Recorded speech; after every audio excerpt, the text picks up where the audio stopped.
Hello, hello, and welcome. Thank you so much for joining us.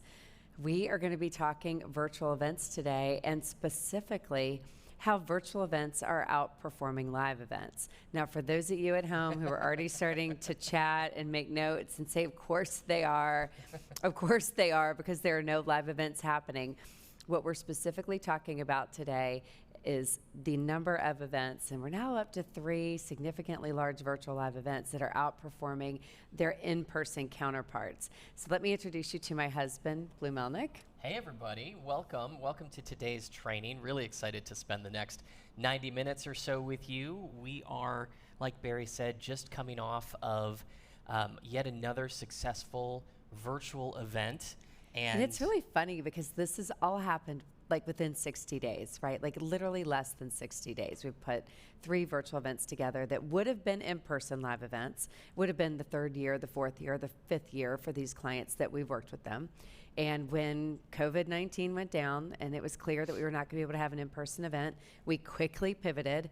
We're going to talk case studies today, but I think we had 3 weeks for one, 4 weeks for the other, and less than 2 weeks for the last one to put them together. And in every case, virtual outperform live. So we'll be talking about that and why that's cool, but also just some of the interesting metrics and reach. I mean, the reach is interesting. Yeah, this is one of my favorite things. We actually tracked something a little bit differently for this event because we kind of tied into the Zoom API, which, spoiler alert, Zoom is the platform that we used, and I'll talk a little bit about why later in today's stream.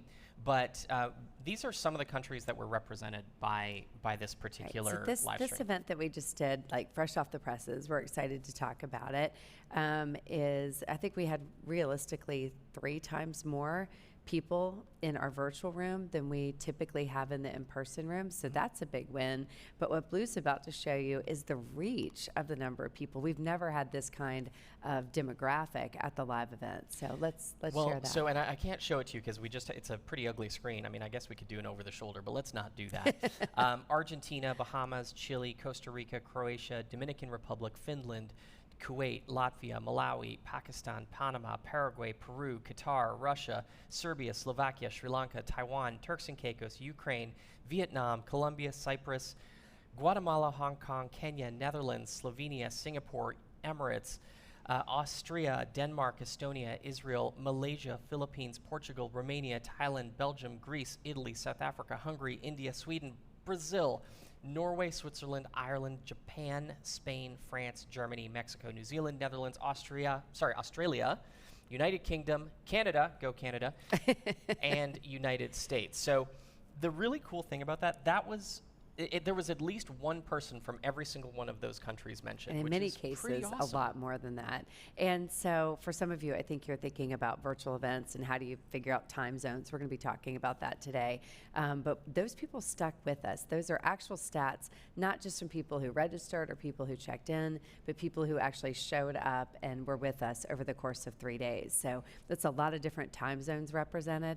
And I think it gets to the heart of one of the things that we're going to talk about that's super critical with the virtual event is you have to have great content. You do really obviously have to think about how you put your virtual event together, and we're going to be sharing some of that today too. For sure. So once again, because I know a couple of people have asked, my name's Blue Melnick, this is Barry Baumgardner, and we run Sage Event Management. And of course, these days, event management is an interesting thing because there's not much of it.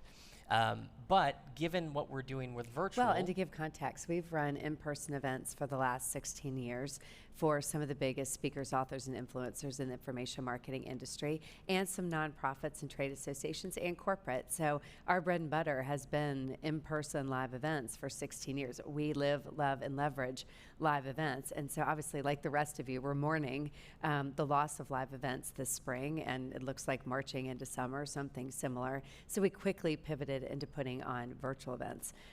It was like, how can we quickly have a solution that gives our clients the purpose-driven payday that they're looking for? And what I mean by a purpose-driven payday is, a live event, an enrollment event that expands impact and income. That's generally how we're looking at a live event. How many people can we impact and transform lives? And then how can we also generate a significant amount of revenue for those services that we're providing? So we'll talk about that today too. Yeah, and I think Barry said this already, but just to reiterate, this information is not, we're not talking about performance arts, right? We're not talking about concerts, plays, theaters, things like that. And I know there was perhaps a little bit of confusion on some of our Facebook posts about people thinking that's what we were talking about. We're not. We really are talking about events that are typically hosted by entrepreneurs, speakers, authors, influencers, people who have a specific skill set and teach that skill set over multiple days to a captive audience. Yeah, so we've worked with people like Jeff Walker, Lisa Sasevich, Dean Graziosi, Fabienne Fredrickson, Stu McLaren, Ryan Levesque, a lot of influencers in this space. We're lucky to have a really amazing client list. And over the last 16 years, we've generated about $450 million in coaching sales through live events. So we're going to be talking about that today too. Like if you've been wanting to host an event, or you are in this space hosting events, and now you're trying to think through how do you virtualize it, we're here to tell you, one, it's possible. Two, like we said, they're outperforming their in-person counterparts. And I know you're also going to say that's going to change as soon as, COVID goes away and people aren't locked up at home. We're already starting to see states open and countries open and business starting to return to some new sense of normal. I mean, we're still a long way from normal, right? But starting to see some of that happen. We're still seeing higher registrations, we're still seeing higher check-in, and we're still seeing higher stick. And part of that is how you're designing the virtual event experience, what you're doing to create intimacy and interaction in the virtual event experience. And what we're hearing from some of the attendees is they actually prefer virtual in many ways. Like the interaction can be actually deeper, believe it or not. You might think that's hard to do. We're going to talk about that today.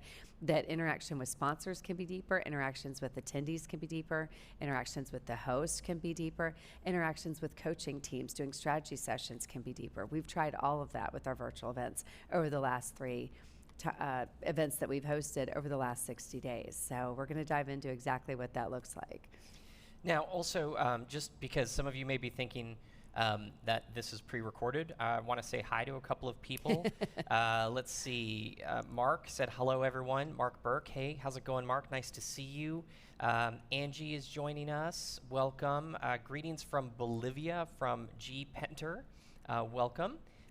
He's also shared his email address, so that's kind of fun. Let's see. I saw Antonio from New York City is here. See JT Numbs on there. Exactly. Hey, JT. He was with us this weekend. Great to see you again. Love your energy. Thank you for being here. Yeah. Lindy Kellogg from Michigan. And I'm pretty sure I saw somebody, Pam from Tennessee, Jay from Dayton, Ohio, Andam from El Paso. Let's see. Rob Trust from Albuquerque. Tony James from Las Vegas. Love that. Gotta love Las Vegas. Austin, Texas, Kathleen in the house. Welcome, welcome, welcome, welcome. So just want to say hello to everyone. For all you guys from these different places, it's really interesting. Depending on where you're trying to host your event or where your attendees are coming from, the rules are, we're still trying to figure it out, right? We're talking to hotels every day about reopening, what that looks like. The interesting thing about an in-person event right now is as we slowly start to return to that, what we're hearing from hotels is, everything from putting chairs 6 feet apart to changing the way we serve food and beverage to temperature checks as people walk into the hotel and into the ballroom. So, I want to be super clear about this. We love in-person live events. We live, love, and leverage them every day. And our clients live, love, and leverage them every day. And our attendees live, love, and leverage them every day. They're an important part of the fabric of our communities and of impact and transformation and affecting real change for people with the services that only you can provide. They're super important, but they're also super compromised right now. So some states are still not allowed to host them. Some states are still figuring it out. And the ones that are starting to get back to it, there's lots of question marks around what it's going to look like as we start to lift some of these restrictions. what that means is a lot of confusion, right? For the foreseeable future, there's a lot of confusion about what's possible, what you're allowed to do, and how to do it. And so in the interim, I think you can take some solace from the fact that there is an alternative in virtual. And we're going to show you some amazing things today from our studio here, but we're also going to break it down for you, because if you get a look around our studio, we've got some pretty amazing tech here. We're blessed to have all of that, but the good news is you don't have to have all of that to make virtual events work for you. For sure. And that I love this question, and the answer is no. Marianne asks, have we done any fly fishing educational events? No, but I would like to. Yeah, I would like to do that. That sounds awesome. No, and it's interesting. Like, Marianne, it's a great question, because part of what we're seeing our clients are asking and our attendees are asking and the folks on these free trainings are asking is, like, does it apply to a concert? Does it apply to fly fishing? And I think the starting point is thinking about, what's your big why with your event? What are you trying to accomplish? Is it a fundraiser? Is it educational? Is it ultimately a purpose-driven payday? What are you trying to accomplish? What are the things that you most loved about it in an in-person environment? And then how can you virtualize it? And this is what's really cool about the era we're in. We have this saying, the bigger the front, the bigger the back, and it goes in reverse too. And what I mean by that is, in every difficulty, there's an opportunity. That's an Albert Einstein quote, or at least close to one. And, I really believe in that. Like, COVID-19 is a tragedy. I mean, this is, we've lost a lot of lives. We have lost a lot of money as a society, as an economy, a global economy. I don't think we're really going to return to where we were. I think we're going to return to a new normal, and we all don't know what that looks like. But with all of that difficulty and challenge, what's interesting in the event space, which has been decimated, by the way, not just event hosts and attendees, but hotels, bellmen, cooks, maids, servers, that whole industry, and the people who serve them, audiovisual, print, product, all the vendors that make all of that happen, basically put onto the sidelines, blindsided virtually overnight. So a lot of darkness there, but the opportunity, the silver lining in that, is that there's never been more innovation in our industry right now. There's never been more collaboration in our industry right now. And so as hosts are working together to kind of figure out what the new normal can look like, we're working with hotel partners, vendor partners, and each other to kind of redefine what are live events. And here's the cool thing. We think that 80% is really similar between the two. We're going to talk about that today. Like, if you're thinking, oh, I'm nervous about going virtual because I may have to. Before you get into that, sorry, can you come over here? Yes. Hey, Malta, can you do an over-the-shoulder shot for me? There's a few folks who are wondering if this is really live. So David Fable said, here's how to prove this is live. Melnick, please tell us the timestamp on this specific post right here. I know you're live. It is 10:13. Who knows if you can, it's close to accurate. And then somebody else, so yes, we're live. Anyway, just figured we would share that with you guys. We are in fact live. And somebody asked why we're not socially distancing. We're married. Yes. So we've been quarantined together for a while now. Not a whole heck of a lot of social distancing going on in the Melnick household, just because it's the Melnick household. All right, so before we get to what you were just talking about, so first off, I want to share with you that at the end of this presentation, yes, this is the hook to stay all the way through, because we've got some great content for you. At the end of this presentation, we're going to share with you the one thing that most people are getting wrong when it comes to virtual events. And we're going to share that with you so that you don't do it when you do your first or your next virtual event. So in terms of who this information is for typically, this is for people, like we said at the beginning, speakers, authors, entrepreneurs, small business owners, people who want to use the live event model to grow their business, to generate new clients, to launch a coaching program, to launch a mastermind program, to launch a small group program, some one-on-one consulting, things like that. Essentially, people who are looking to use the live event model to support a high-ticket offer.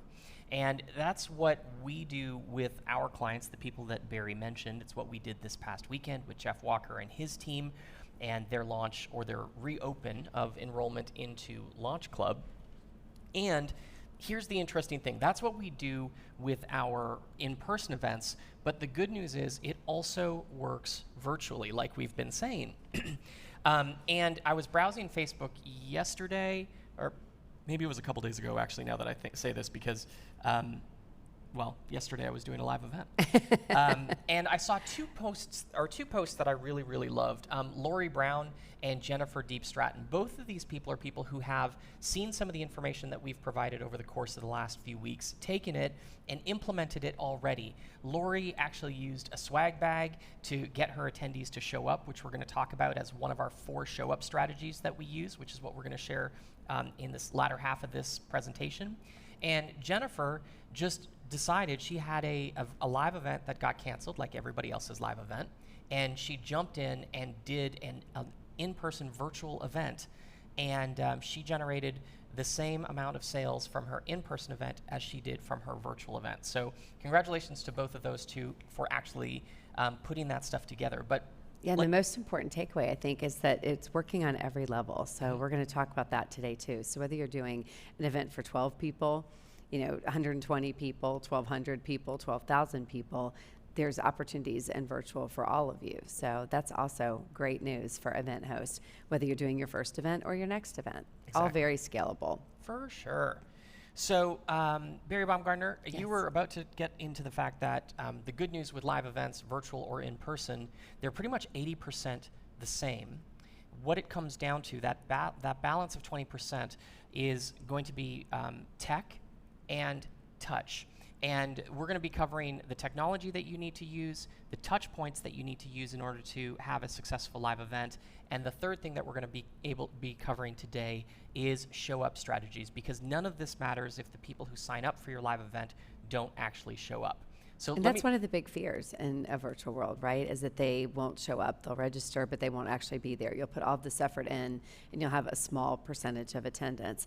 And the last 3 events we've done have proven it's anything but that. In fact, we've had really good stick. And I think it's in part because of that tech and touch. But why that's super exciting for you, that 80% is the same, is it gives you a really awesome pivot point, meaning that if you go down this path, whether, again, you've been a live event host and you're mourning the fact that you can't do the event you were planning to do, or this was going to be your breakout year, this was going to be the first event, and now you're mourning the fact that this was going to be it, and now you've kind of been robbed of that.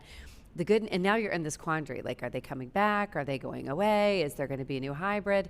The great news is 80% stays the same, only 20% changes. That allows you an easy pivot. If events start to come back, a lot of your plan could shift into in-person if you wanted it to. If you're planning in person for the fall, and we find that COVID isn't fixed by then, or we have a resurgence, which I know the media is talking about, you can quickly pivot to virtual. And when I say quickly pivot, the interesting thing for our clients who are going from in-person to virtual, I mentioned this a little bit earlier, just want to make sure you don't miss it. 3 weeks, 4 weeks, 2 weeks, quick pivots from in-person to virtual and still getting amazing results. So the good news for you is there's a lot of opportunity.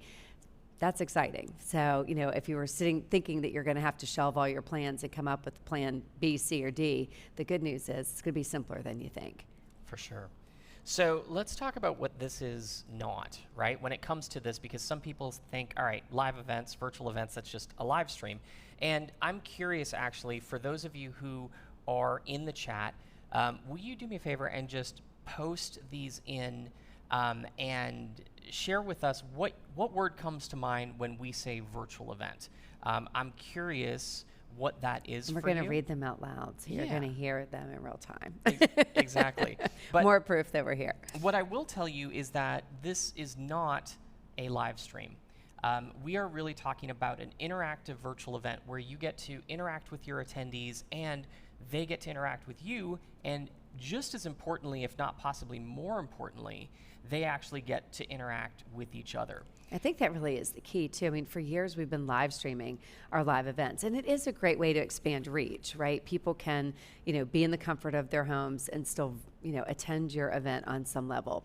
But they never converted well, and the attendance never stuck, right? You would have people on and then off. There's a lot of fluidity in those numbers because it is so passive. They're just passively watching an event that's happening. It's like they're a fly on the wall at an event with no interactivity from the host. And there's a number of reasons for that. It's hard to maintain maintenance of the energy of the room at the same time that you're talking to an audience all around the world. So most hosts with the live stream default to kind of focusing on the room and just letting everybody else watch.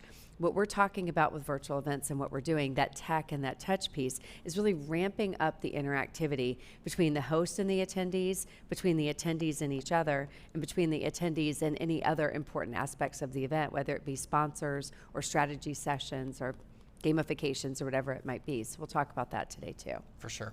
And I think a lot of this stuff that we're chatting about today, so far, you may be thinking this is a lot of story, but listen for inside these stories how it can apply to you and your live events or your virtual events, because there's a ton of stuff that we've already said that if you were listening, you could take and apply and honestly leave right now and probably have a more successful virtual event than you would have had you not come to this to begin with. The things that we've mentioned so far are interactivity, which a lot of people think webinar, right? I mean, just taking a look at the at the things that I'm looking at, a lot of people say webinar, a lot of people say Facebook Live, a lot of people say YouTube Live, which is what this is. But this is not what we're talking about with regards to a virtual event. This is just a live stream broadcast. I mean, I can see you guys. And it's awesome. Like, we live in an online world, not to take anything away from webinars, live casts, Facebook Lives, telesummits, teleseminars. It's an amazing way for people to expand their reach and even to make money online.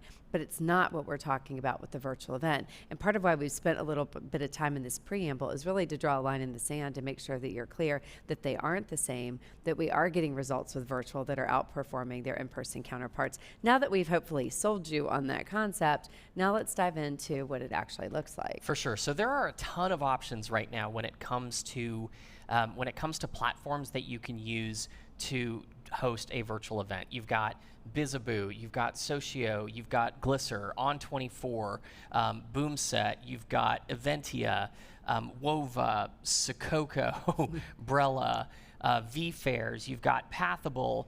I think Verbella's missing. Verbella is. I just heard there was a new one that came. I feel like there's a new one popping up every day. Somewhere in Silicon Valley, there's a lot of tech startups just dreaming up ways to make this happen. But at the end of the day, what really works is Blue Melnick? Zoom. It's not sexy, but when it comes down to it, see, I think it is. Blue always says it's not sexy. I always say it's sexy because simple is sexy, and that's really the heart of Zoom. Is that it's a simple platform that's easy to use. Yeah. Well, a lot of these others are great and they're creative and they're inventive and they're cool. Like, they're fun to explore. Spend some time looking at them, but they require a lot of time for you to get up to speed, your team to get up to speed, and most importantly, your attendees to get up to speed. Yeah, for sure. And the nice thing about Zoom is the interactivity component that you can use, right? So when it comes to Zoom, Zoom really does equal a higher tech and touch. So it accomplishes both things right off the bat. Tech, it makes it easier for your attendees to attend, like Barry was saying. And touch points, it allows for your attendees not just to see you, but also see each other. And that visual component is a really big part of the success of live events, right? It's why humans like to get together in gatherings, because we're social beings, right? I would prefer to, I'm sure you're probably the same way. We would all rather be around people a lot of the time. Not everybody, but a lot of people would rather be around Even people. us introverts like being around people. For it's sure. probably one of the hardest things about the space we're living in right now is you're either realizing exactly how alone you are, or how much you love your family and how little time you've gotten to spend with them over the years, or how little you like your family now that you're having to spend a ton of time with them.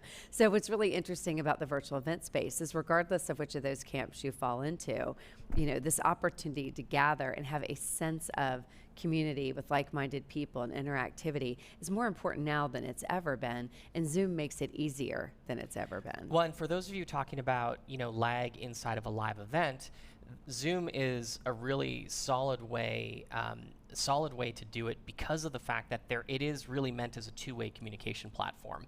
And what we're chatting about when we're talking about Zoom, we really are talking about Zoom meeting, not Zoom webinar. So something else just to keep in mind, because one-way communication that comes along with Zoom webinar, it's much like what we're doing right now, which really is just one way.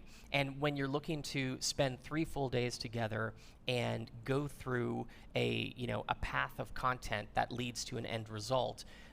Just having that interactivity is such an important component. So yeah, we always say with the live event, if you're doing a 3-day live event, especially if it's an enrollment event, to miss a little is to miss a lot. So if you have people in and out and in and out, they're missing being in that flow that ultimately is going to lead to the result that you're looking for sure. Both in transformation and impact and in payday. So, getting them to stay with you, to show up and then to stay with you is a critical piece of this working. Yep, absolutely.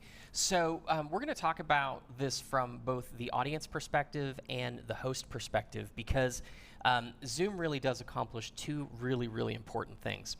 And the first thing from the audience perspective that I want to share with you, if you're not already using it in your Zoom meetings, is breakouts. So for those of you that are thinking, oh gosh, just another Zoom meeting, the thing that you can do with I've Zoom... heard that a lot, like too many Zoom meetings. But, there's a difference between a Zoom meeting and a Zoom live event.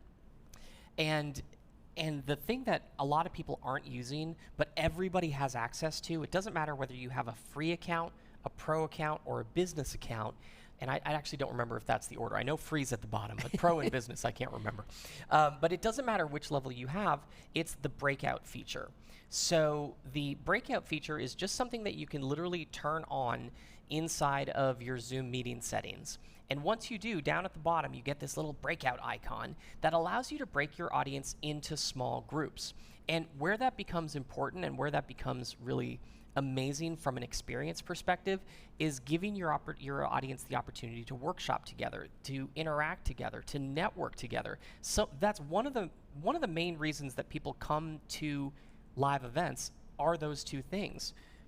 Networking, interaction. Yeah, and so often when we host live events, we often recommend to our clients that they're either doing theater style, so it's easy for them to turn to one another and the people around them and share an exercise or share an aha moment. Or we set them in crescent rounds where you have a round table with the seats set all facing the stage. What's great about that? They can have networking around their table. They can do an exercise around their table. So one of the things we were mourning when we lost in-person events is that interactivity that allowed a host to give an exercise, allowed the attendees to work on it together, and that allowed them to get to know each other, which is really important. A big piece of live events isn't just the content, it's the connection and the community, and those interactions create that. The awesome thing about breakouts is that they allow you to do that. I think of a Zoom breakout as the equivalent of saying network around your table or do this exercise around your table, because we can send thousands of attendees into breakout rooms that condense down to 6 or 8 people each. Yep.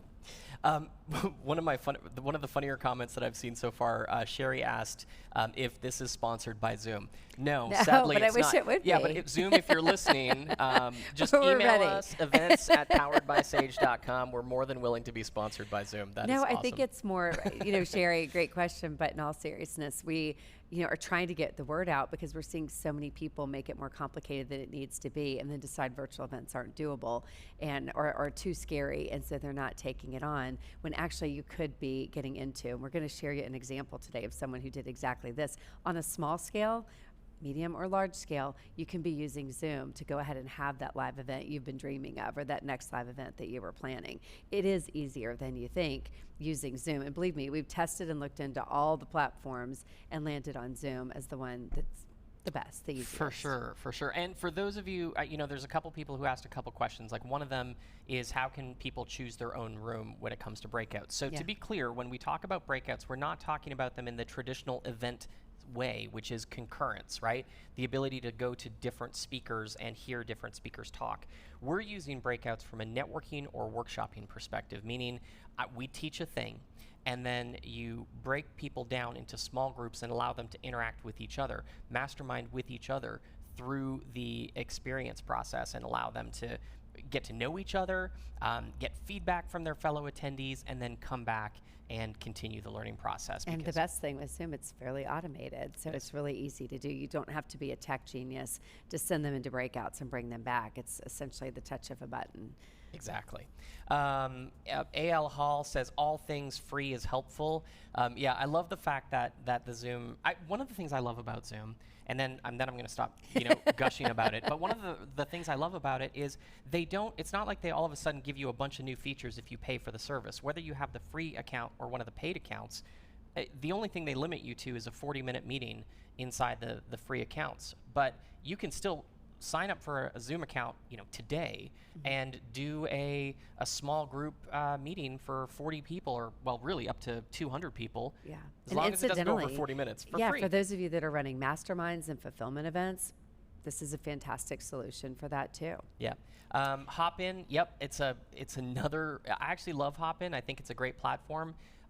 But it's much like all the rest of them that we mentioned. They're all built on the same technology, actually, and they don't provide for fantastic interaction Yeah, and from some the of main this stage. is predicated on, if you think about the stick rate that we were talking about, tech and touch leading to show up, is that you want to make it as easy as possible for the attendee to embrace the tech, for them not to be intimidated by the tech, not to have to invest a lot of time in getting set up to be part of and fully interactive with your virtual live event.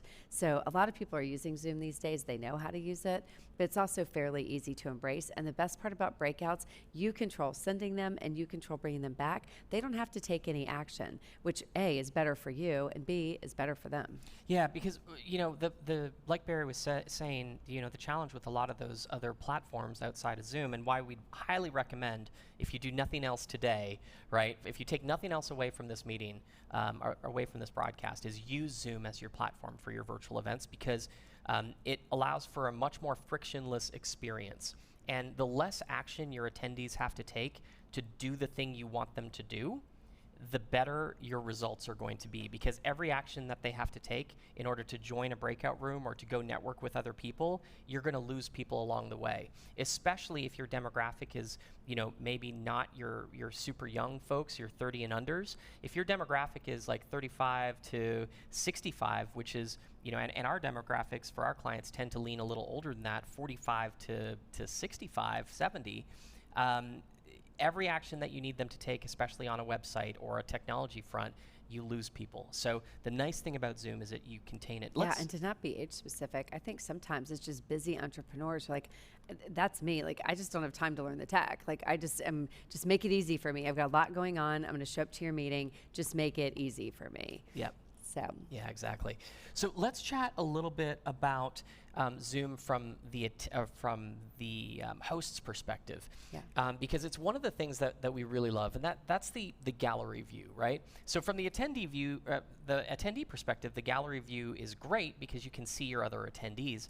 From the host perspective, though, it's really great because you can see the people you're talking to. And with traditional webinars, like what we're doing right now, I'm looking at a camera and I don't get to see you. Whereas when I'm working in a Zoom meeting or teaching from a Zoom meeting, all right here. Exactly. And I'm going to show you a little bit about what we've got here in our studio. And one of the things I want you to keep in mind as I show you this is just what's possible. It doesn't actually have to be where you land in terms of what you need, because you don't need all of this technology. So we have a walk around. Yeah, we're going to do just a really quick walk around, and you can already see just from this angle. Hey, Barry, how you doing? From this angle, that we have a lot of technology at our disposal. As I said earlier, we are an event company, and we've partnered with an audiovisual provider that we do the majority of our live events with. And of course, neither one of us have many live events going on right now, so we have a lot of technology at our disposal. And we've set up a stage here at the studio that we affectionately call Zoomzilla. And it allows us to have multiple Zoom meetings going simultaneously to expand the capacity of Zoom, but also to see a lot of people, a lot of different faces. So as the host is on stage, like the one I'm on right now, they can literally look out and see the names and faces of people who are with us. Now, this is just a recording loop of the meeting that we did this weekend. Just because otherwise they'd all just be standing there and I haven't interacted with them at all. But the nice thing is, as the host, I can come out here and I can see that Dana Rogers is a VIP because, it says it next to her name. I can see that Celia Bonilla, she's shaking her head. I'm not sure she agrees with what I'm saying right now. And then as you come across here in our studio, actually, we have multiple cameras as well. So as the host is walking from one side of the stage to the other, they literally can look out as they're talking to one of these posts, and we have different cameras positioned around the room. And then looking down, lots of what we call confidence monitors, but essentially the ability for the host to see their slides and where they are.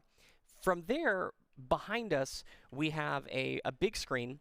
And on that big screen, when we have guest presenters with us, a couple of weeks ago, one of our hosts had Dean Graziosi as a guest speaker. We were able to bring him up on the big screen behind us, and it creates an interesting over-the-shoulder shot, which we kind of like. The other thing that you can do as you're interacting with your attendees in this particular format is bring up a big grid view that shows all of your attendees, or a good chunk of them. This shows about 200 of the attendees. And you start to see some great faces. You really get to be able to connect with your audience in a way that you just can't with traditional live stream or live broadcast. So that's kind of what we have at our disposal, which is pretty awesome, but you don't need all that. That's kind of the good news. No, you don't need all that. And, in addition to what you just saw, you could have panels. We had a speaking contest. We've had multi-speaker events in this virtual medium. So what's really great about that is all of those things that you love about in person can be virtualized. Another thing that we tried this weekend that was brand new for Jeff is each of these TV screens, we showed him the chat as well. So as the host, he's not only seeing people and can talk directly to them, but he's also seeing the chat. And so you're actually getting more information. This is either good or bad, depending on how you like this as a host, but more information from your attendees than you would in person. I mean, if you're standing in a ballroom and you're looking out at a sea of people, you can't imagine what they're thinking unless you send them to the mic. But if you're standing there as the host and you say, here's something I want you to think about, and in fact, why don't you go ahead and post your thoughts on this in the chat, you're getting hundreds, if not thousands, of real-time input, and you can select the ones you really want to highlight. It's faster, it's more efficient, and it allows you more control as the host. So there's some interesting things, again, that are viable in virtual event world that we're not going to be able to bring back to in-person world, that make for a really cool experience. And again, not just for the attendees, but for the host. And the host is really important. Like, your energy matters more than anyone's. If you're not enjoying the experience and feeling the energy and interacting with the attendees, you're not going to be your best self. And that matters a lot, whether you're doing a signature event or a fulfillment event. Yeah. So let's talk about how you could potentially do this without having all of this technology at your disposal, because it's great to have, but in the end, it's not necessary to have. Yeah. So you can start off as simply as your computer and a television. And let me why I'm saying, which is great, because the average person has a computer and a television. And a television, for sure. And if you don't have a great television, it's your excuse to go buy one. That's how Blue would look at it. I now have permission to go buy that TV I've been eyeing. Yeah, that's definitely be something that I would be trying to do. So when if you're just starting out, you can start out, like I said, with a computer and a television. And it's as simple as getting your computer, and when I say that, you're using the camera that's right inside of your computer screen to make that happen. It's not great, but this is one of those things that, a lot of our clients say this line. I wish I could give credit to the person who actually said it first, but this is about progress, not perfection. So I'd rather you get out and do your first virtual event than wait until you have all of the different pieces and parts in place and do it perfectly. I think the reality is we're demoing that progress is important, perfection not so much, right as a part of this. The last broadcast we did, we had some technical issues, and these things happen. And fortunately, audiences right now are a little bit more forgiving. The other nice thing about Zoom is, because of the fact that they just went through an IPO and had a tremendous amount of money injected into the company, they have a much more stable platform than most of the other startups out there who are trying to compete with them. That's something else to consider as you're choosing the platform to do this on. So when it comes to your television and a computer, the reason why we're saying a TV is, if you take an HDMI cable, plug it into your computer, and then plug it into your television, and you have a big screen, you can have your content on your computer and your attendees on the big screen, and essentially create a micro version of what we've created here at Zoomzilla with 8 TVs that show us all 400 your own virtual attendees. Studio. Exactly. So nice and easy. Then the one thing that I would suggest to you, because camera angles tend to be pretty important. Don't leave your computer on your desk so you're looking down. Just elevate it a little bit so that you're looking straight at it, much like we are looking straight at this particular camera in front of us. So it really is as simple as that. And then from there, you can go a little bit more techie and get an external camera and connect that to your computer using a USB capture card or something along those lines. And there's a ton of devices out there that do this. We have some favorites, but go on Amazon, look up USB HDMI capture card or capture device, and you'll see a slew of options that are all relatively reasonable that allow you to take pretty much any camera and input it or ingest it into Zoom and use it as your camera. Next thing, yeah, it's pretty cool. Next thing you can do is add an external microphone. But you don't need to do any of that stuff. I want you to get started, right? We want you to, in a very short period of time, we would love to see you host your very own virtual live event. Because it's amazing the results that you can have. Yeah, the results are pretty epic, and we're going to share some of those with you. A couple different case studies from clients of ours who've gone from in-person events to virtual events in the last 60 days, just so that you can see a little bit of what's possible. Less about us and more about you. As you're hearing this, think about what would that mean for me and my live event based on what I know, and how could I use that in the next, again, 2 weeks, 3 weeks, 4 weeks. If you want a longer runway, take it. But the good news is you can try this out quickly and simply and easily in less than 30 days. For sure. So let us give you, I want to give you 2 examples, and we have more than that, but let's just give you 2 examples of attendees or clients who had live events and transition them to virtual and what that looked like for them so that you can start to see what's possible again. So in 2019, keeping in mind that we're comparing an event from the same host from the prior year, so similar audience, similar same host, similar content, in 2019 had 300 attendees. This year, in 2020, when they went virtual, they 4x'd their attendees. They went up to 1,200 people registered. Of the people registered, they had 1,023 people actually check in. And of those 1,023 people check in, they had 700 to 900 people actually in person. So, and just to pause there for a second, those would be good metrics at an in-person event, really good metrics. So especially good with a virtual event where you might be worried about people, showing up like they do for a webinar, where you might see 15 to 30% if you're lucky. When you look at these numbers, it's a pretty amazing show up rate. And the fact that they stayed with us 3 full days, days that were essentially 10 a.m. to 8 p.m. They were with us all 3 days. A lot of consistency in those 3 days, in part because of some of what we implemented that we're going to share with you. But that, again, really exciting news, and it really illustrates the difference between a virtual event experience and a webinar, a live stream, teleseminar, et cetera. For sure. So now let's talk results. Money metrics. Yeah, so in 2019, they did $600,000 in revenue. In 2020, they did $720,000 in revenue. That's a 20% increase year over year. But the really cool part is they actually had much higher profit because the live event, of course, cost more to actually produce. So they had 20% more in revenue, but they had more like 40% more in actual profit, which is really exciting for those of you who have hosted live events in the past, thinking about going virtual. Can this be profitable? The answer is yes. And it actually could be more profitable. Exactly. And for those of you who've been nervous about hosting your first live event because of the liability and the overhead, the cost of a hotel, of taking on a room block, of food and beverage, of print and product, all those in-person deliverables, you no longer have those. Pretty awesome. So second example, 2019 had 600 attendees.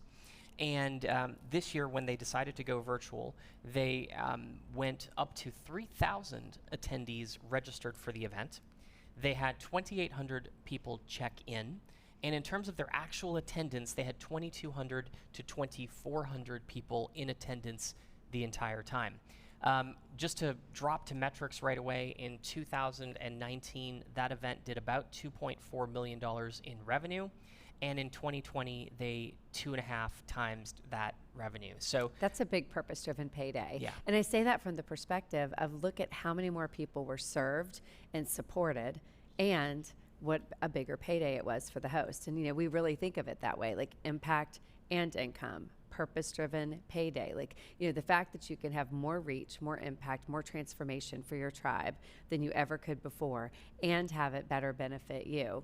Every person sold is actually a person served. So it's a win-win for you and for the attendees that are helped there. And, I think it's safe to say that the metrics are fairly similar for the event we just held this weekend. For sure. A couple people asking, are people charging for their virtual events? And the answer to that question is yes. We have seen some free, but the majority of our clients are charging for their virtual events, anywhere from $100 to $5,000. The price points that they're using for their virtual events are very much in line with what they were using for their in-person events. Because if you think about it, it's the same value proposition. It's the same thing that they actually provide. So they're just doing it virtually. So the answer to your question, and I missed the name of it, was yes, they are charging for their event. We recommend that, by the way. I wouldn't approach it as a free event. I think it's important to establish a cost and a value with your event, and it will also help with stick, just like it does in an in-person world. Yep. A couple people asking about co-hosts with Zoom. Actually, Zoom makes it super easy because you can assign co-hosts and allow multiple people to talk, and in Zoom meeting, just control who you mute and unmute. Super easy to do, by the way. But let's talk about the biggest challenge, right? So far we've talked about technology, we've talked about touch, and how you can approach both of those things for your virtual event. But the biggest challenge that everybody has is showing up, right? Because if you think about webinars or summits or Facebook Lives, when people sign up for one of those things, typically what you see is about, if you're doing really, really well, you see 25% of the people who sign up for your webinar actually show up and see it in person. The reality is a lot of those metrics are more like 15 to 20% industry-wide. So how do you go from those numbers to the numbers that we shared, where you had 1,000 people check in, 700 to 900 people in attendance? That's 70% on the low end, more like 90% on the high end. Or the second event that we shared, where those percentages for show up were actually very much the same. So the biggest challenge that people have with virtual is getting people to show up, but there are 4 keys to getting them to show up, and we're going to share what we think those 4 keys are. We're gonna share what those 4 keys are. So Barry, what's the first key? Yeah, so the first thing we think is really critical is no recordings. And so people are always asking for recordings, or they're assuming there's a replay. And it's because they're probably thinking of your virtual event experience more like a webinar or a teleseminar. But if you immediately draw a line in the sand that your virtual event experience does not have recordings or replays, it insists that they show up in person, which is what you want. You don't want them skipping in and skipping out on attendance. So, what we've done successfully is said we are treating this just like an in-person event. And think about it. If you had an in-person event and someone decided to skip a session and be up in their room, and they showed up down to your help desk and said, hey, I was just in my room and I missed that. Can I get a recording right now so that I could catch up? You wouldn't do that, and I don't think you should do it in virtual event space either. One thing we have looked at, a number of our clients have offered recordings 30 to 60 days after as part of a VIP upgrade. Why 30 days or more after? Because you want it to be long enough, that pain of separation. If you have current content that people really want, they're going to show up in person to get it versus having to wait 30 days. But they do ultimately have that benefit if you want to give it to them. So the no recordings, I think, is a super important one. Very little pushback from the attendees, and it's resulted in better show up. Exactly.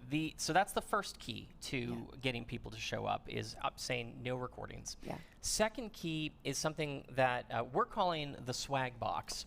And the swag box, if you think about showing up at a live in-person event, it's not uncommon to, when you register, get a bag, a registration bag with some stuff in it, right? That's your swag bag. So the registration or the swag box, when it comes to virtual events, is something that shows up by mail or FedEx a day or two before the event actually takes place.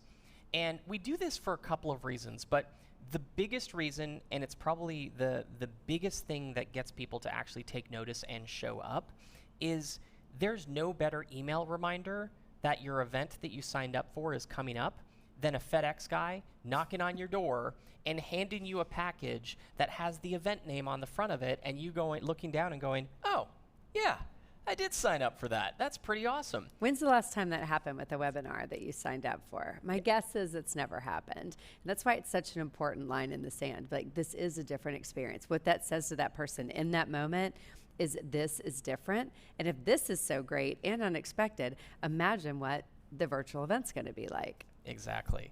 So you're differentiating yourself from what people see as virtual events right now, right? We asked the question right at the beginning of this broadcast, how do you see or what do you think of when we say virtual events? And so many of you basically said the same thing. Webinar, Facebook Live, YouTube Live, live stream, right?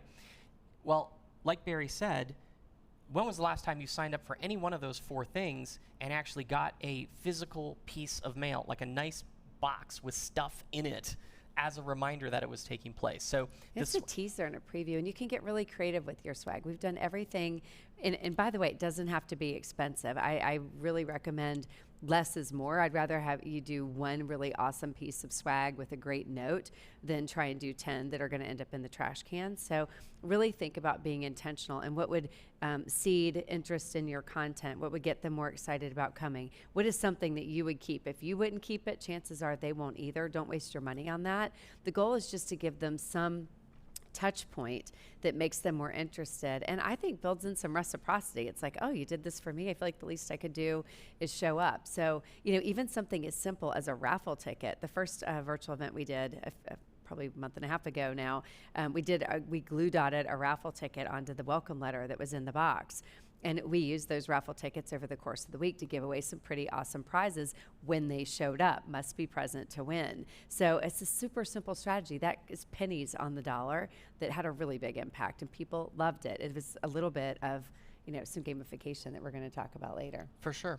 Right, so the next thing that we do, and the swag box and the in-person check-in, there's a few of you who are in the event space who are watching right now, meeting planners, event planners, wondering if your attendees or if your clients can just manage Zoom themselves, why do they need you? And I think the real answer to that question is most clients could probably run an event by themselves as well. I mean, we are... And many try. Yeah. We're event planners as well, yeah. And the reality is, what we do is not rocket science. I'd like to think that it is, but from an event planning perspective, what we do, generally speaking, is we allow our clients to focus on what they do best, which is the product or service they provide, while we focus on what we do best, which is plan their event for them. Yeah, and it's funny. I think one of the very first events I ran in this space was for a company called Glazer Kennedy Insider Circle. And I'll never forget this. Bill and Dan told me, like, in the very first meeting we had, like, don't ever forget, you're not a meeting planner. You're in the business of headache relief. Like, I'm paying you to be here so that I don't have to think about anything. I don't have to worry about anything. Yeah. So we also believe heavily that planners are strategists. I think it's important to provide strategy to your clients, but that's the secret sauce that you're bringing in. So yeah, all these things, to Blue's point, are absolutely doable on your own, but much like a wedding, do you want to be the bride and be the person making sure that the caterer showed up? No, right? That's why you have a whole industry around that. It's the same thing with live events, and you should set yourself up that way. Quick little tidbit from me to you. Strategy. Sure. And one of the first things that the service that you can provide is sourcing the swag box. You probably do printed materials for your live event business. It's just similar. It's the same vendors. You're just, instead of shipping, 1,000 boxes or 1,000 bags to a hotel conference, you're shipping it out to 1,000 different people. The answer to the host is you focus on filling the room while I work on taking care of all these details for you. Yeah, absolutely. All right, the next thing, number 3, there we go. Number 3 in terms of keys to getting people to check in or to show up is the in-person check-in. And this is really, really important. One of the things that we do for our virtual events is we invite people to check in to the conference or to the virtual event up to 2 days before, depending on size. Sometimes it's the day of, if it's a small group. Sometimes it's the day before, if it's a larger group. Sometimes it's 2 days before, if it's a really large group, much like a live event. And what that means is we give them a link that they go to, and they click on it, and as they're setting up their account, right, they set up their password, they sign a media release. The most important part is they go through a tech check, which is an in-person meeting where they click on a link, It opens up a Zoom room where a member of our team is there and has a basic script that they run through that just welcomes them to the live event, gives them a little bit of information about what's going to be taking place over the next few days, and most importantly, make sure that they understand the technology that's being used. Because anybody can walk into a live event ballroom. Most people can. But when it comes to technology, sometimes not everybody has used Zoom. I mean, it's very frictionless because so many people have, but not everybody has. So you don't want your beginning of your event to be sidetracked by a million people sending you messages that they can't get in, or they don't know what to do, or don't know how to mute, unmute, raise their hand, etc. But also think about the touch point here. I want you to think about your in-person events, either that you have hosted or that you've been to. It's pretty rare. I mean, I've never seen it, certainly not at our events, that you would walk into a ballroom without registering, without a badge, without some identification that lets people know that you're a part of that event. Why would you let them do that in a virtual live event? So part of the reason we introduced this initially is we wanted that touch point. Registration is about badge, it is about swag and all that good stuff, but it's also about that touch point of a person greeting you and saying hello and warming you up and getting you all settled and answering your questions so that you feel really good about the event you're attending and you show up on time when the doors open. It's exactly the same in a virtual event. And the best part is the touch points are a little bit better. You can be registering 1, 2, or 3 people and introduce them to one another. You're showing up, and I don't want you to miss this, in person. So when they click on that link, they're taken to a person on our team, and they can see each other, and the person on our team is walking them through details. Hey, great to see you. Where are you coming in from? What are you most excited about attending this event? That's awesome. Let me get you set up. I'm noticing some problems with your audio. Let's get that checked. Or you know what? I can hear you, but I don't see you. Can I get you to turn your camera on? By the way, the host is going to be able to see you. So I want to make sure you show up ready for that camera on. They're going to be expecting that because they literally can see you. By the way, you're going to need to know how to raise your hand. Let's walk through that. So all these little issues are warming them up, having a better touch point, setting the tone and expectations for how you want them to show up and what you want them to do, and alleviating any problems that would happen for the start of the event. The great news, the last 3 virtual events we've run have started on time to the minute, and that doesn't happen in in-person world very often. It's hard, right? It's a hard metric to hit because there's so much going on at help desk and badges and all that good stuff. Not so much here if you've done that advanced prep work. And I think it's a big piece of why people show up. 100%, because think about it. At this point, you've now done 2 things that are completely different than any other virtual experience that they've ever been a part of, right? Number 1, they got a box in the mail with that essentially reminded them to show up. Now they're showing up and they're checking in. Who has to check in for a live event or for a virtual event? That never happens. And as a part of that, they talk to somebody. They have an in-person conversation. And because they can't catch it on a replay or recording, if they want to see what comes next, they've got to be there in person to do it. Yeah. So, and listen, there was, I actually want to say one other thing about this, and then we'll move on to the 4th thing that gets people to show up. And that is that we initially did this because of the technology factor. We wanted to have an on-time start on day 1, and we didn't want to spend the first 20 to 30 minutes of a virtual event trying to figure out the technology, helping people get online and see the event. And, I can't hear, I can't see, blah, blah, blah, blah, blah. So as a result of moving that, to the pre-event days and having them do a Zoom meeting with a member of our team before the event even took place, we completely eliminated the technology factor and were able to start on time. That's why we did it.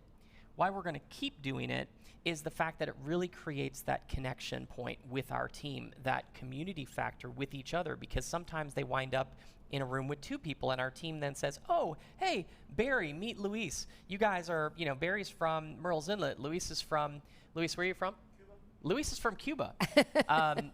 You guys should connect because Luis's family knows how to cook some amazing black beans, right? That's accurate? Yeah, that makes sense. So, you create that community factor, and the reality is you should always remember this. I'm going to tell you this as a writer-downer, okay? So take out a pencil or a pen, grab a piece of paper. If you don't have one, write it on your hand. People come to live events for 3 main reasons. Number 1 is content. And listen, content's easy. Anybody can do content. You can do content in a live stream, in a Facebook Live, in a, whatever, it doesn't matter. The other 2 things are a little bit harder to create virtually, but we're showing you how. and that is connection and community, right? They want connection to you, the host. They want to be able to interact with you. That's why people come to live events.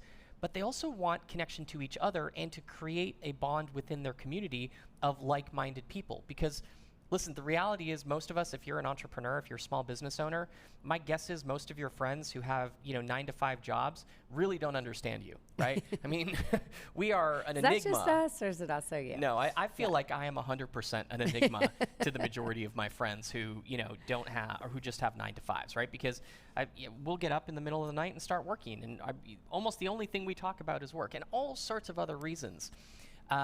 And that's why I love live events, because I get to connect with other people like me. That's the community component. So people come to live events for 3 things. I'm going to say it one more time. Content, connection, community. All right? If you remember those 3 things as you're putting your virtual event together, you're going to have a successful virtual event. It doesn't matter. Yeah, for those of you doing enrollment, it's the heart of higher enrollments and better conversions too. So really important piece to remember. Exactly. Now let's move in to our 4th, and this is probably the most fun and something that we previously were not doing at in-person events. Some people might have been doing it, we weren't doing it, but now it's something we can't live without. And what is that? It is called funification. And I want to thank our friend Julie Helmrich for giving us the word funify, because previously we were saying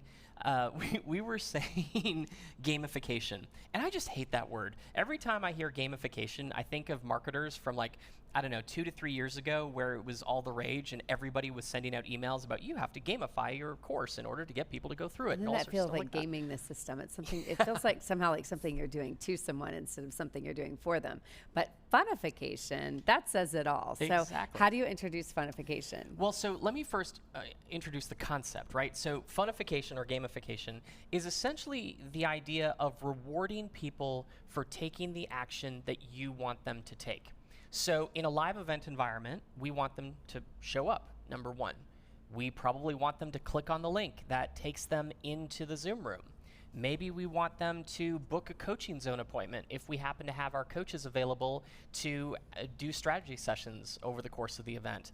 Maybe we want them to check out the speakers page where it has all of the bios about who the guest speakers are. Maybe we want them to interact with our sponsors through the sponsor portal that allows them to go in and talk to sponsors at their vendor booths and do an essentially passport to prizes, things like that. So what we've done is our virtual events are built on top of a very simple WordPress website. And as a result of using WordPress, we're using a plugin for gamification that tracks user action and then rewards them with points. So, so when again, somebody... simple is sexy. Exactly. When somebody logs in, they... Simple as sexy, right? There it is. When somebody don't look at me like that. You'll get me completely distracted. When somebody logs in to the event, they get a point. And that's a small number. When somebody clicks on the link to join the meeting room, though, they get 5 or 10 points, right? And it's all based on the action that you want them to take. This week, we introduced... But don't miss that. That point is important. It's all based on the action you want them to take. So we often say at Sage, form follows function. Like, be intentional. Be intentional in your swag.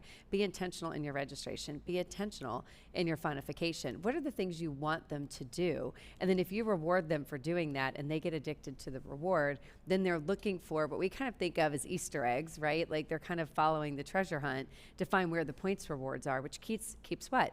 Connection, interactivity, builds community as they start talking about it and they start competing on a leaderboard. So all of those things work together on that connection and community front, which is really important. But also it's part of why, and this is the heart of this, why they show up and stick. So the more they get into that, the more likely they are to show up on the afternoon of day 1, the morning of day 2, the afternoon of day 2, the morning of day 3. And when all of those points are culminating toward big rewards, then they're likely to stay until the very end where those rewards are given. Exactly. So, yeah. Exactly. Listen, now, we did some fun things this past week, like automated video, if they one shot. Of the things that we did this week is we introduced the ability for people to provide us with a testimonial through the website, and if they did that, they got points rewards. Now, here's the thing. That's all fine and dandy, but the really important thing about this point rewards thing is you have to then actually reward them and use the points, not just have a point tally system, but then reward them with something that they would want. Maybe it's, you know, giving away a Starbucks card. Maybe it's giving away an Amazon gift card. Think of it similarly to, have you ever gone to a live event? And I'm curious, type this into the chat if you've ever gone through this, where you check in and you get a raffle ticket. And Barry mentioned this earlier. You get a raffle ticket, and one of the things that they do to try and get you into the room is at the beginning of each session, they'll draw a raffle ticket. And they've got some cool prizes. Maybe they have some iPads or, you know, gift cards or, you know, some things that are... Some awesome swag. Exactly. And when they pull the ticket, they read out the number, and if you're present, you win. If you don't, you're not, you don't win, right? So it's you have to be present to win. And these gamification points are very much the same thing. We try to reward our attendees for showing up by using the gamification system, but you don't need to go complicated, right? Again, this can be as simple. Say it. Simple is. Simple is sexy. But seriously, don't make it harder than it needs to be, especially if you're starting small. Like, keep it simple, but still use it. Yeah. A couple of you asking, what's the name of the WordPress plugin? There's a few of them out there. One is GamiPress, G-A-M-I Press. One is WP Cred. There's one other one that I can't remember the name of out there, but if you just Google WordPress gamification plugin, you'll find it. Yeah. But simple is sexy, and it doesn't have to be done with a custom website and a WordPress plugin that you have to figure out, okay? It can be as simple as, from your Zoom meeting, setting up a free Facebook group for the event and saying, hey, I would love to hear from you guys. So post a short video in the Facebook group about how your experience has been so far. And then taking a look at the people who actually submit those videos, write down their names, put them into a bowl, and draw a name.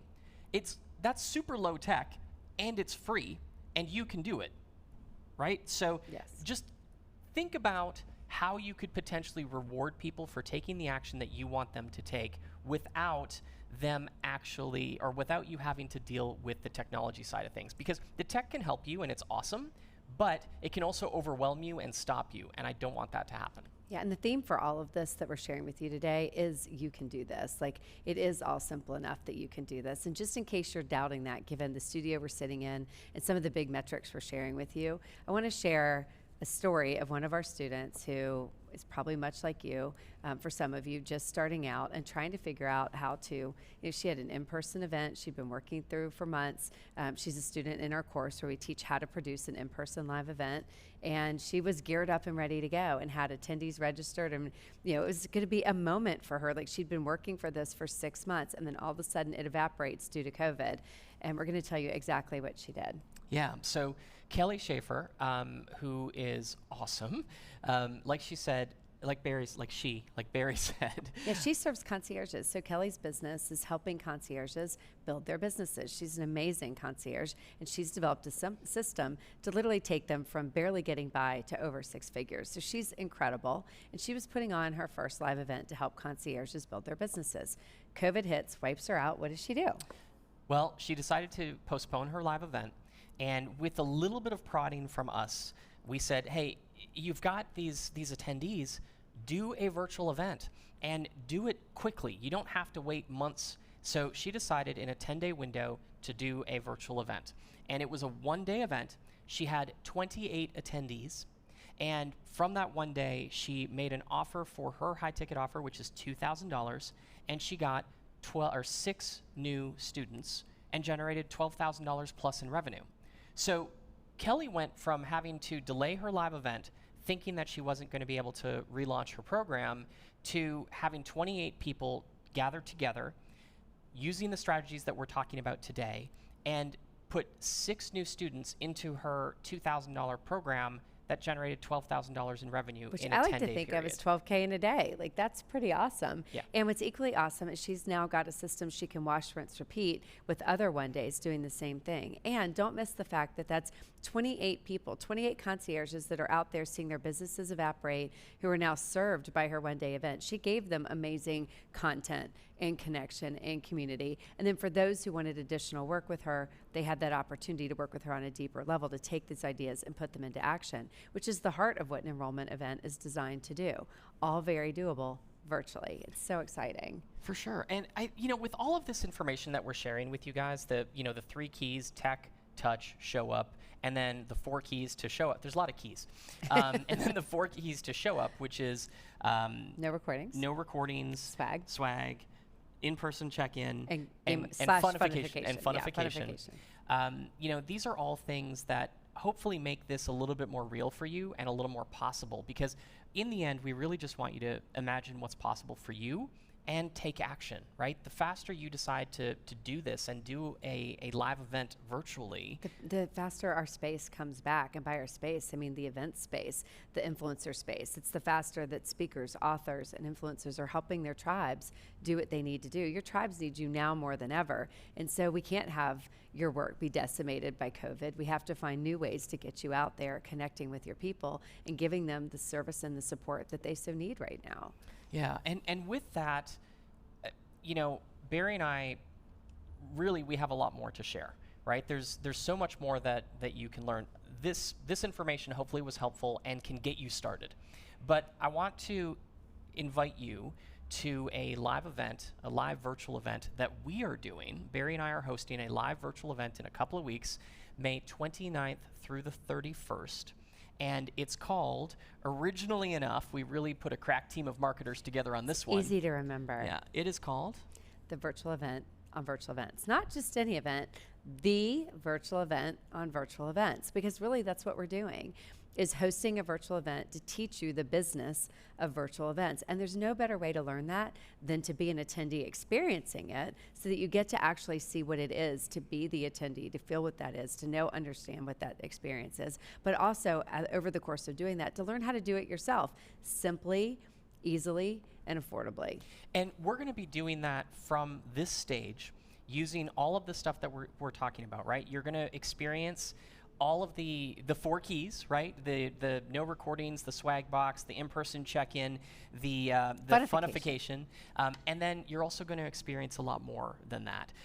But rather than just hear about it, you're also going to be able to actually go through the process. Yeah, we've really divided it into 3 major sections to walk you through. So on day 1, the first day of the virtual event on virtual events, we're going to be walking through strategy, how you strategize. And at Sage, we really believe in that. The question from the planner, I loved that one about, what if they just do it themselves? I mean, one of the things we're super passionate about is that if you are a third-party planner, you're an event planner, whether you're in-house or a third party, your value is in strategy, not just in production, not just in taking orders. So for those of you planners, it's learning how to strategize. And the same thing is true for you host. I mean, so often I see people Frankensteining things together. They're just kind of taking ideas they saw and emulating them without really understanding why they work.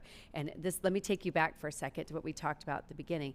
80% of the strategy for virtual and in-person are the same. So how we're getting these amazing conversions, impact and income, purpose and payday, how we're getting that is through a really dialed in strategy that works for event hosts from 50 to 500 to 5,000 or more. We've tested it in different countries, different niches, different markets, different languages, and it works. So we are going to start with strategy because that is critical. And the best news for you, it works in person, it works virtually. So for you, it gives you that ultimate pivot opportunity to know exactly how to implement strategy for a better purpose-driven payday.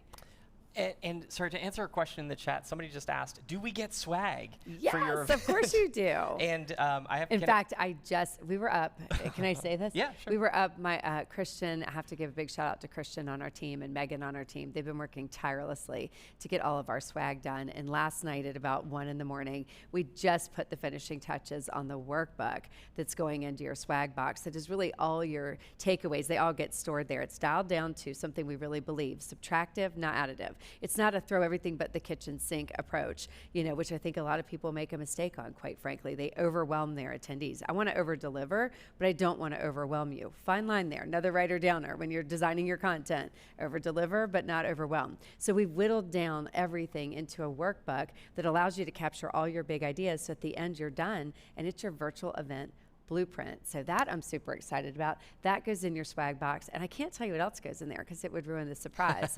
But I can tell you that I blew the budget a little bit. She did. So, I yeah. said to Barry, you know, your budget is. Yeah, I think we talked. It was just shy of $50, and she not just went just past it. She like ran past it at full speed ahead. So. But you know, you can't talk about how amazing swag is and how important it is and how intentional it needs to be, and then not have great swag. So hopefully, you know, when you get yours, you'll agree with us that it's time and money well spent. So day one, yes, you'll get swag beforehand, and day one is all about strategy. Day two is all about virtualizing. How do you take things you most love about in person and virtualize them? And so we're going to be talking about all the things we talked about here. You know, how to design, you know, revenue generation, how to do sponsors, how to do coaching zones, how to have speakers come in, how to do upsells, downsells, cross-sells, and the all-important tech stack. So what Blue was talking about, I'm going to have you spend a few words on this here, but we're literally going to show them the simplest version of how you can do this in real time so that you can see the equipment, give you the equipment list, and then show you how you can build on that so that you get the whole accordion. I think of it as like an accordion. You can start here, you can expand and go, you know, you can create Zoomzilla if you want to, but you don't have to. And we're going to walk you through the nuances of exactly how that works. Absolutely. Yeah, so we're actually going to set up right here on the right-hand side of me on this stage. We're going to set up a small set that essentially mimics what you could easily do at home using stuff that is either things that you already have or things that are very inexpensive to invest in. And then we're actually going to show you 3 different layers of what the 3 different tech stacks could potentially look like. And then you can make your choice as to whether or not you want to go with the things you already have to do this, or if you want to invest a little bit and make it look a little bit better, or make the experience a little bit better for you or your attendees. But again, you don't have to do that stuff, but we are going to share it with you. Yeah, and then day 3 is actualize. And this is about taking the ideas and putting them into action. Something we're really passionate about is not coming to a 3-day event and it becomes time wasted because you don't actually do anything with it. So on day 3, we're talking about how to structure your programmatic glance, your agenda for the content. We're going to show you a 1-day version and a 3-day version and exactly how to structure it. And for those of you that are in the enrollment space, how to structure it so that the structure does the selling for you. So if you're just getting into making high ticket offers and the thought of that makes you a little bit nervous, or you've been doing them and they haven't been converting as well as you want them to, know that we're going to pull back the curtain on exactly how to structure it so that you don't have to work so hard and the structure does the selling for you. And again, this has been proven year after year. Some of the top names in the industry in different spaces, language, and niches, generating over $450 million. That's right, $450 million, not for us, but for our clients through their live event platform. And you might be thinking, why would you wait until day 3 to review the PAG? I want to jump in and do my content on the very first day. Big mistake people make, and we're going to show you exactly why it needs to be not the first thing you do, but one of the, you know, not last things, but it's down the line. It's all part of the strategy first mentality that works so well for our clients and really does deliver those purpose-driven paydays. We're also going to talk about production timelines, team training and tracking, and what you need to do to make sure that you have team support so that you can be, like we talked about earlier, fully focused on being the host and on your attendees and not having to worry about all the details in the background. And we're going to scale that too. So whether you're new and you're maybe going to have your spouse supporting you or your teenager who's at home or a friend, a neighbor, a client, a VA, or you have a team like ours of, you know, 15 to 20 people, plus brand ambassadors, we're going to show you exactly how that works and how it scales. That's all on Actualize, where we take the ideas and put them into action so that by the end, you have your virtual event blueprint done. Exactly. Few people asking how long is the live event. So it's May 29th through the 31st. We're going to start at 11 o'clock in the morning Eastern time, all 3 days. And first 2 days are going to go till about 7:30, and then the third day is going to go till about 5:30. Again, all times Eastern. I think day 2 is going till like 8:30. I don't think he knows that. That's because he wasn't up till 1 in the morning working on the work. Yeah, somebody fell asleep on the couch last night. So day 1, 11 to 7 Eastern. Day 2, 11 to 8:30 Eastern. And that's because on day 2, I added a bonus session to take your Q&A. So there's going to be an awesome bonus session where we do laser coaching. We're going to allow people to apply for laser coaching. We're going to work through different components of your live event so that you may win that opportunity, but at the very least you get to watch us coach other people. And we've always found, whether it's us watching coaching or our audiences, you learn so much from watching other people be coached on the little nuances that can make a big difference. I think of that as small hinges swing big doors. Sometimes it's the tiny little tweak that makes the biggest difference. So 11 to 8:30 Eastern on day 2, that's your longest day. And then on day 3, 11 to 5:30 Eastern. Yeah. So. And just so you know, these aren't going to be like 8.5-hour straight days. We do a mid-morning break that's about 20 to 30 minutes. We do a lunch break that's about 75 minutes. And then we do a mid-afternoon break that's another 20 to 30 minutes. So you do have time to breathe. You do have time to step away, check in on the kids, because we know you probably have them at home right now. Yeah, in addition to that, I think you are going to get to experience networking breaks. So each session is structured so that you get time to not only digest and put your ideas into action, but also to network with each other. So you get to experience what it is to be an attendee in a breakout, how we run a breakout for maximum interaction and no lost time, how to bring people back from a breakout, and you actually get the work done. One of my big goals is that it's not just one of these things where you leave the 3 days and like, oh, I have so much work to do to go take what I learned and put it into action. You leave with the plan, for the most part, done so that it's easy to get it out there into the world. For sure. So you may be wondering, how much is this going to cost? And when we decided to do this, we chatted with a few of our friends, some of our clients, a mastermind group, some of the people that you see on that screen. And the general consensus that they came back to us with, because this is our first time hosting our own conference, was you should be charging between $5,000 and $10,000. And even if you did, we would send our team to go and learn from you guys, because what you do is amazing. And we generally charge $20,000 for a day of our time if we're doing an in-person consult. So like, yeah, 5 to 10 makes sense, especially given the fact that, especially for you guys that, whether you're making your money on the front end through sponsorship and RevGen, or you're making a high ticket offer, generally the strategies we're going to share with you would make you, for sure that, if not lots and lots more, felt like a reasonable amount. Right. Yes. So next up, in order to kind of make this a little bit more enticing for you, is we decided, in addition to the live event, to add 2 bonuses that I think you'll find super helpful. One is something called the Coaching Zone. It's a mini course that, it's a 12-part course that Barry put together, teaching how to actually put together a coaching zone where, if you've ever been to a live event and they have coaches on site that can answer questions and engage with the audience in a one-on-one capacity, there's a strategy behind that. And we have a mini course that sells for $997, but we are going to include it with the ticket price. So yeah, what's awesome about the Coaching Zone mini course, if you've been thinking about doing them or you're already doing them and you're looking to fine tune it, is that it tells you the strategy behind it, how to hire for it, how to train for it, how to script it, how to structure it, how to track it, all the things that our clients always come to us and ask, we put into that 12-part mini course to show you exactly how to do it, make it super easy for you. Exactly. The next bonus, it's bonus number 2, and it's a course that we have called Overcoming Objections. And it sells for $1997. And it's actually something that Barry has developed over the course of the last 16 years. Sage has been in business for 16 years. Like we said earlier, we've done hundreds of events, generated over $450 million for our clients. And over the course of that time, Barry has really mastered the overcoming objection conversations at the back of the room, and has put together this mini course that essentially walks you through what those objections are and how to handle them. Now, to give them a sneak peek, Barry, what are the main objections that people tend to have when it comes to their high ticket offer? Yeah, 2 things I want you to know is that, one, regardless of the industry or the niche that you're serving, it really does come down to the same 5, and it's time, money, spouse, fear, and shame, which is also self-doubt, right? So time, money, spouse, fear, shame, and self-doubt. Those 5 objections are the most common objections that you're going to hear as the host or the team at the back of the room. So we want you to know what they are, but more importantly, and this is part 2 of it, is we want you to know the sales and service approach. And what I mean by that is that as an organization, we don't love arm twisting sales, things that feel slickery or sleazy or make you uncomfortable. You really want to focus on how to overcome objections from a service-based perspective.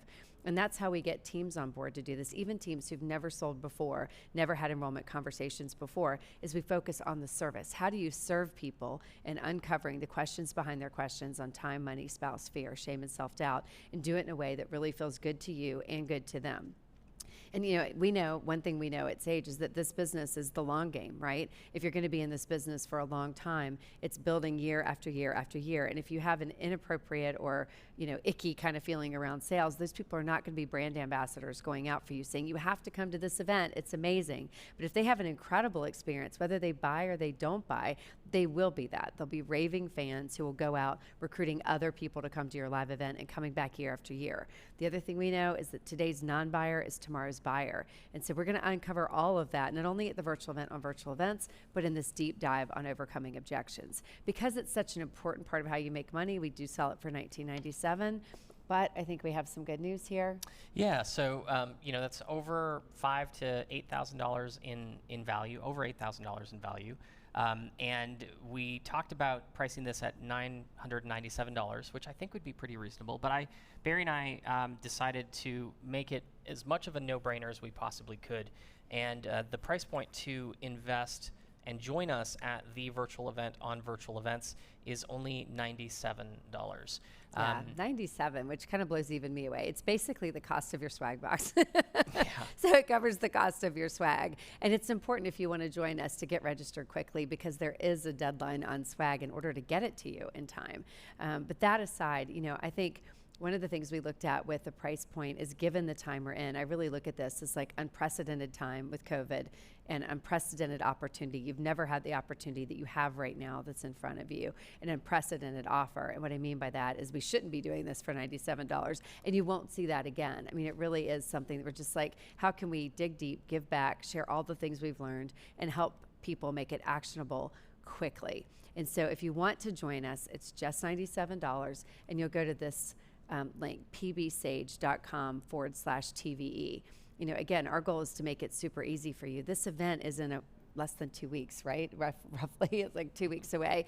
And if you heard what we said earlier, we have clients who've implemented these strategies in 2 weeks, 3 weeks, 4 weeks. If you do the math, in a couple weeks, you could spend 3 days with us, learn all the behind the scenes on how to produce your own virtual event on virtual events, and then implement in 2 weeks, 3 weeks, 4 weeks. By the end of June, you could have produced your own live event. You could have your own 12K day, 12K in a day, a 1 day virtual event, or more. I mean, again, like you heard with some of our case studies, some of our clients are literally generating multiple 7 figures from virtual live events in less than 4 weeks. So it's all very doable. I think it is an unprecedented time. I think you do have an unprecedented opportunity, and something that we say at Sage a lot: if not you, who? If not now, when? Meaning only you can do this work. It's not a magic wand. There's nothing we're going to wave over you and it's magically going to happen. You have to do the work, but it is doable. Like, you absolutely can do this. And if you know you're meant to do this, why would you waste one more day? Because the time is right now. People are doing this right now. And as a leader, you need to lead, right? And there's no better time than now to be leading your tribes and giving them the content, the connection, and the community that they're craving. It's never been more important than it is right now. We want to make it easy for you to say yes to you and yes to them. For sure. So join us May 29th through the 31st for the virtual event on virtual events. Now, we have a few minutes left, so we're going to answer a couple of questions, and I see a few in the chat. But if you didn't we also promise them? We did. We promised them what most events, I'll get there. So we're going to tell you what most hosts are getting wrong when they produce their virtual event. And while we're doing that, think about your questions, because right after that, we're going to open this up to questions. So what most live event hosts are getting wrong when they go virtual. Yeah, what most live event hosts are getting when they go virtual wrong right now. Did I say all that right?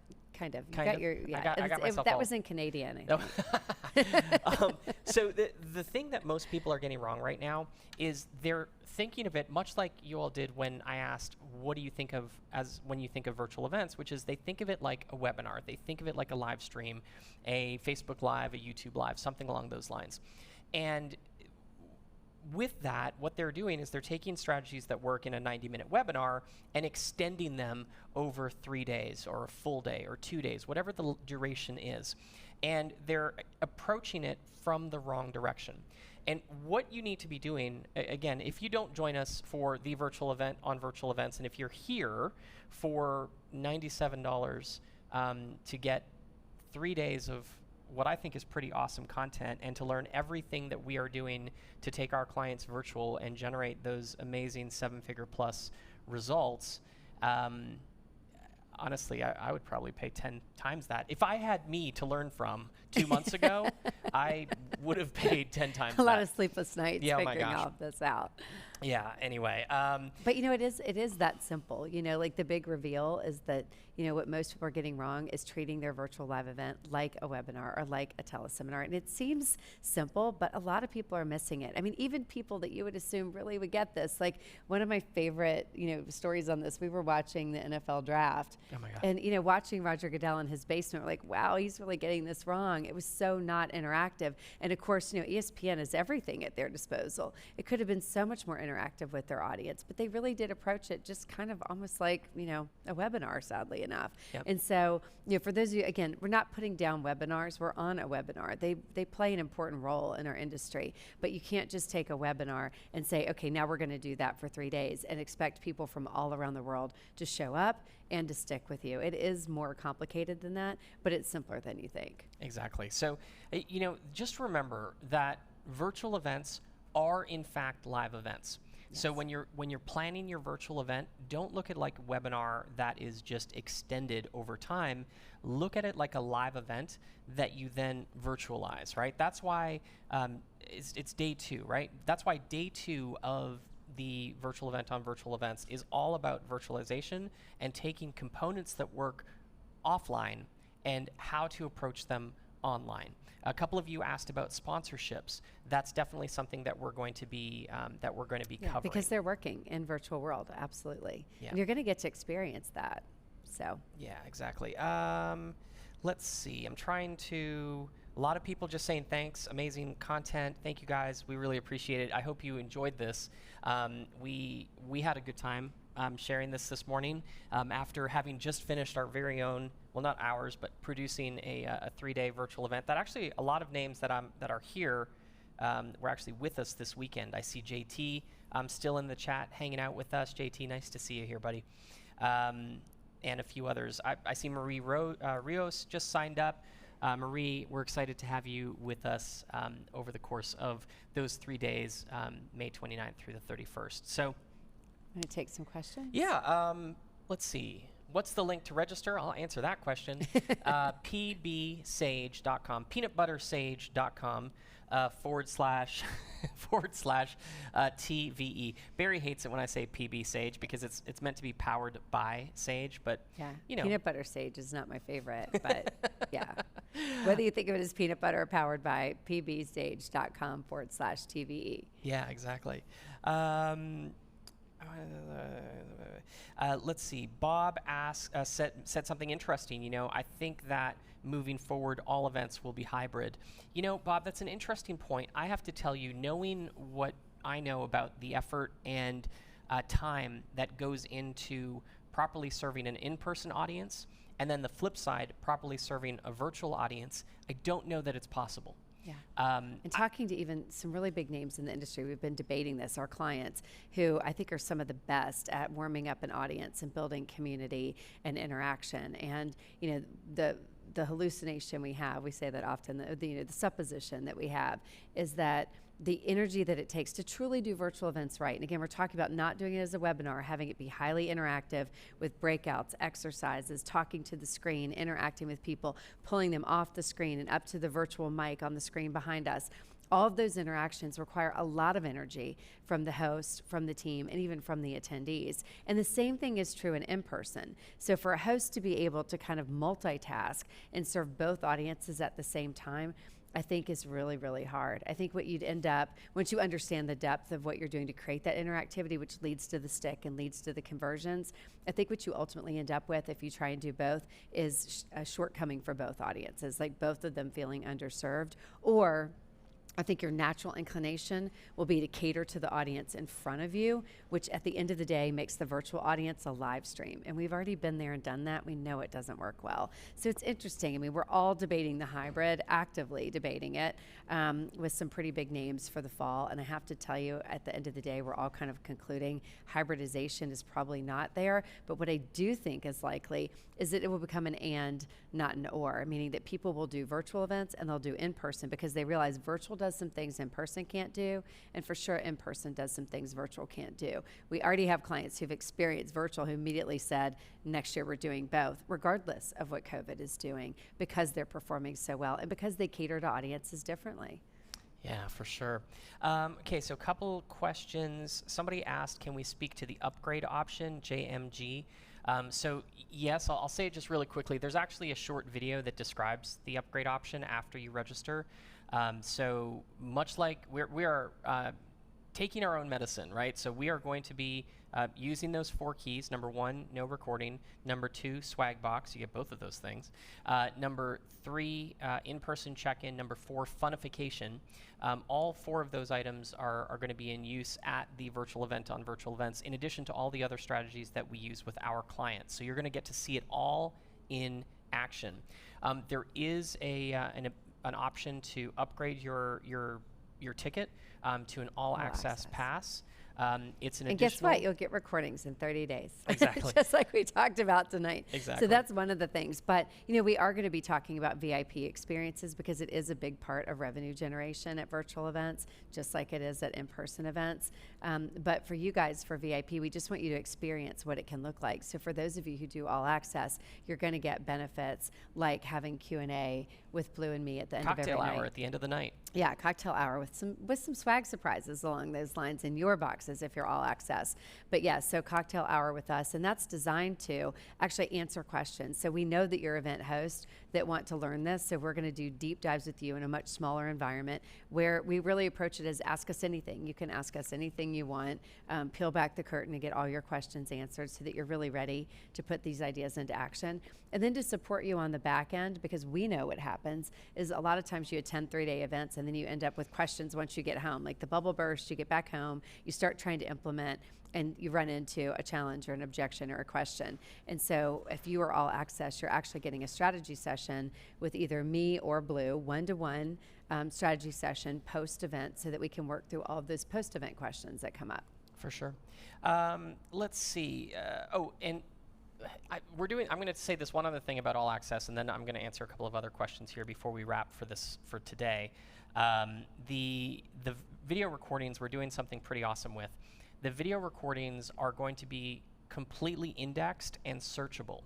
So if you're looking for when we talked about sponsors at the live event, you go to the search page, you type in sponsorship, and not only does it tell you what video that we spoke about that in, but it actually takes you to the spot in the video where we spoke about it in. And if it's multiple times, yeah, it'll give you multiple spots so that you can easily find what you need quickly and easily without searching through hours of footage. Exactly. So hopefully, JMG, that answers some of your questions. Let's see. Barbara asked, can you share registration with another member of the team?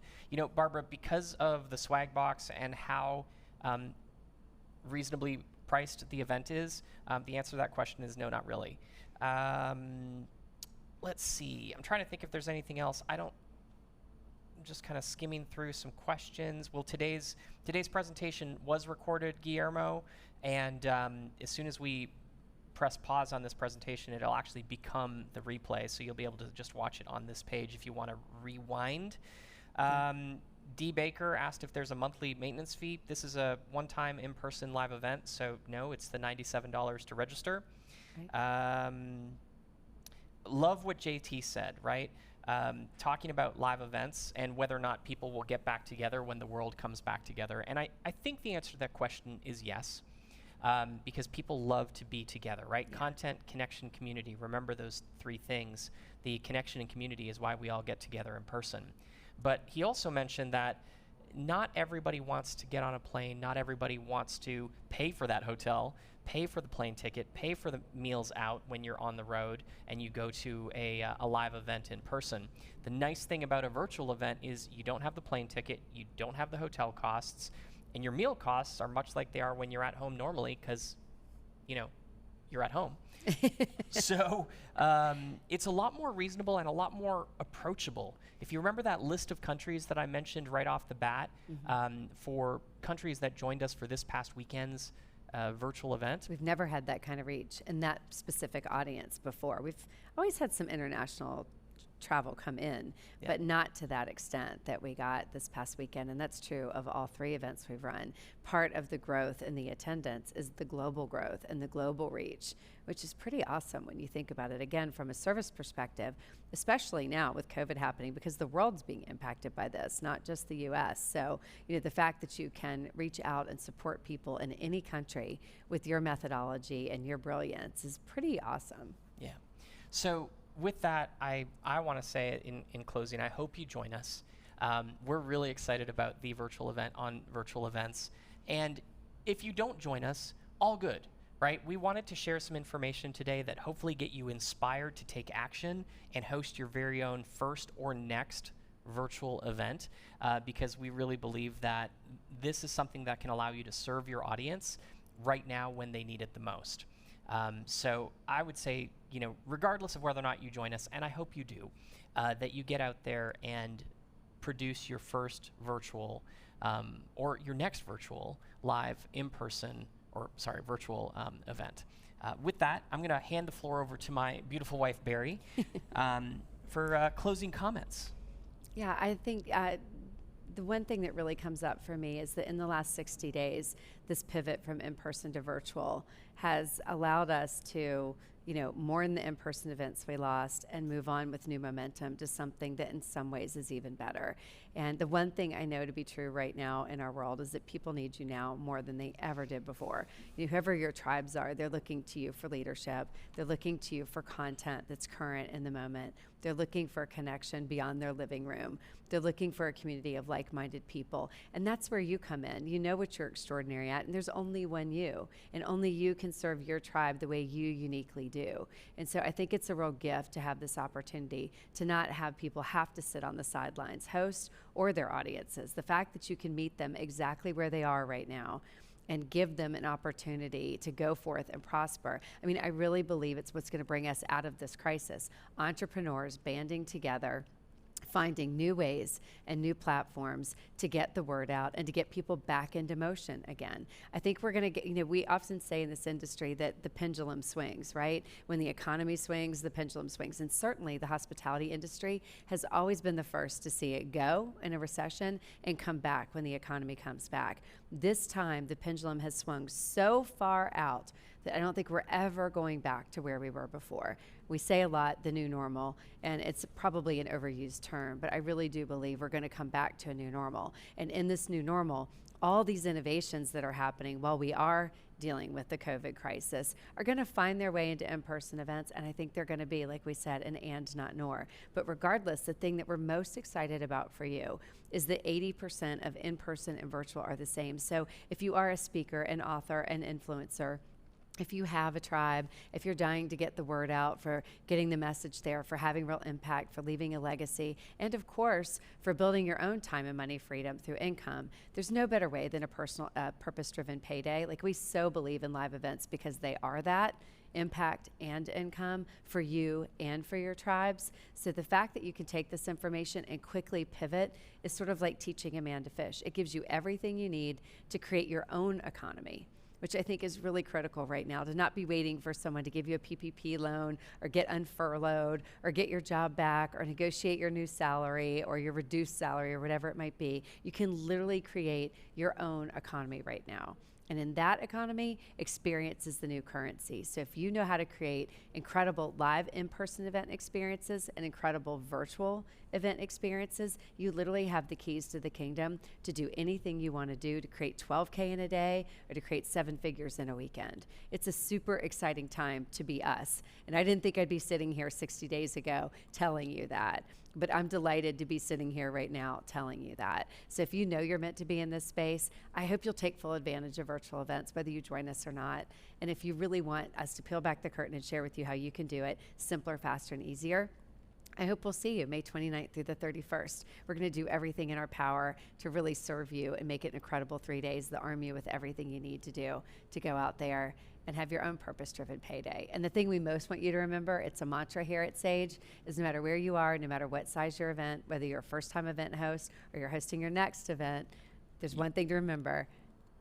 You can do this. You can do this. I was waiting for her to say it. Like, one more time. You ready? Together? Yep. There's one thing I want you to remember. You can do this. There it is. Bye for now. Bye, guys. Thanks for joining us.